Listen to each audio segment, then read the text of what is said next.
আমার বন্ধু রায়হানকে আল্লাহ একটা কন্যা সন্তান দিয়েছেন, যেটা নবীজি বলেছেন একটা কন্যা সন্তান একটা জান্নাত, দুইটা কন্যা সন্তান দুইটা জান্নাত, তিনটা কন্যা সন্তান তিনটা জান্নাত। সুবহানাল্লাহ।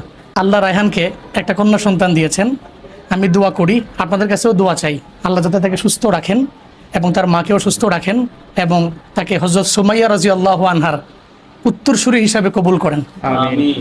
আর নিয়ম হলো ছোট বাচ্চাদেরকে দেখতে আসলে একটু হাদিয়া দেওয়া লাগে এবং এটাই সুন্নত। এখন তো আর হাত বের করা সম্ভব না, ও অনেক ছোট, তার উপরে দিই বাবা গ্রহণ করুক অথবা মা গ্রহণ করুক। বন্ধু রায়হানদের অনুভূতি কি এবং দেশবাসীর কাছে কি বলতে চায়? মাশাআল্লাহ, আলহামদুলিল্লাহ। আমি শুধু দোয়া চাই আল্লাহ যেন তাকে সুস্থ রাখে, ভালো রাখে। আপনারা খাস করে দোয়া করবেন আল্লাহ যেন সবসময় দিনের পথে অবিচল রাখেন। আমিন। আমিন। আমিন। রায়হান কিন্তু অনেক খুশি। রাইট।